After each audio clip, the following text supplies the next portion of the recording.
Two coaches fired. DeShaun Foster out at UCLA, 0-3 start, not competitive at home against New Mexico in the money game. And Virginia Tech fires Brent Pry. He's in his fourth year. Well, one's in his fourth year and the other's 15 games into it. 15 games is a super quick. Why'd you hire him? Well, that's taking the words right out of my mouth. Why not fire the AD who hired him? That's a mistake. There's no other way to say it. Now, the LA Times, their lead columnist, Bill Plaschke, has got, do not let this AD hire the new dude. I see the logic.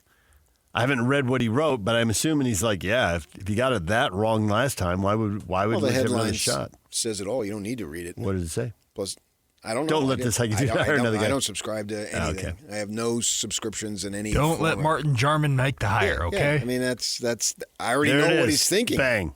I don't know. I don't have any problem with what he's thinking, but the headline tells me exactly what he's thinking. And so, if you're going to hire somebody for 15 games, and a former ex-player was really good and all that stuff, but he had the Big 12, Big 10 media day where he stood up there. He didn't have anything to say. They bring the coaches up, a big stage there, and it was awkward. It was embarrassing. I felt bad for the guy. Like, well, you're not articulate. You got nothing to say. This is your opportunity to sell the program. You're trying to get some boosters involved, especially now more than ever with the NIL and all that stuff. And they just don't have anything. They've got literally nothing going for it. And I don't know why any kid would be interested in going there. You're at the bottom of the poll in terms of attention in the area. Your fans don't care. It's you're not on campus for the students to get out there. It's not that far, but nevertheless, you can't walk to it. We see Utah and BYU, particularly BYU, you see thousands of students walking to the stadium, right? Literally thousands. You need that, and they don't have that. They've never had that, and they play in this expansive 100,000-seat stadium that every student can get his or her own row practically. Easily. They could have played during COVID because they could have done the 6 feet and still had plenty of room left over. Not had to turn a single person away. Yeah, and there's nothing going for it. But nevertheless, 15 games. I mean, they did win 5 last year, which wasn't bad under the circumstances, I didn't think.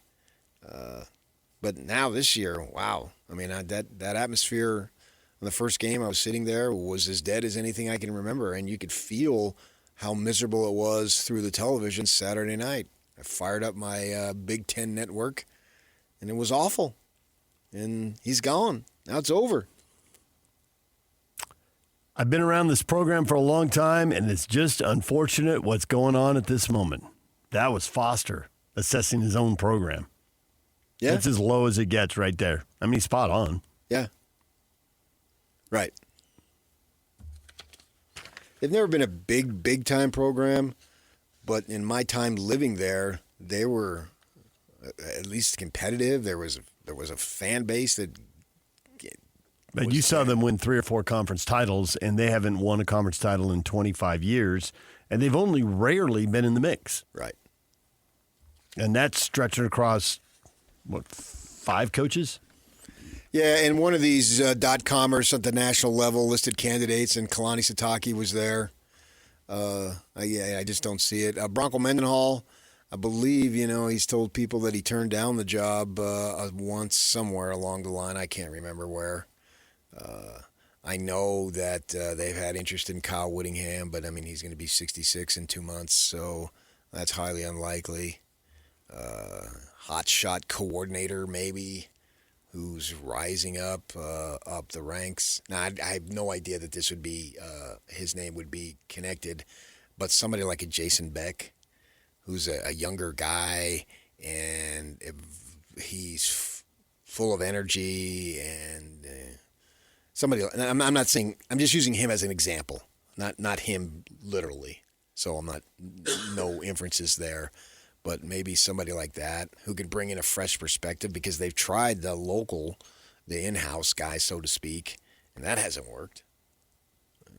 But yeah, after 3 games, now I don't follow Virginia Tech at all, They're in their fourth year. That's a different that's deal. a totally different story. Yep. Yeah. If you don't have something going by a little bit into your fourth year, and you're losing to Old Dominion, are they the same level?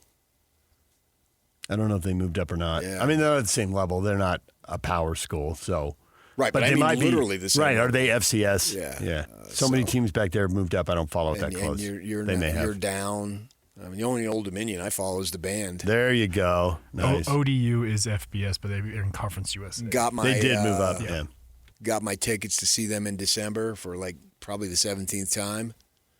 But I can't get enough, DJ PK, when we come back, Civic Pride is on the line. Is the Wasatch Front going to measure up? It's critical. It's next. Stay with us.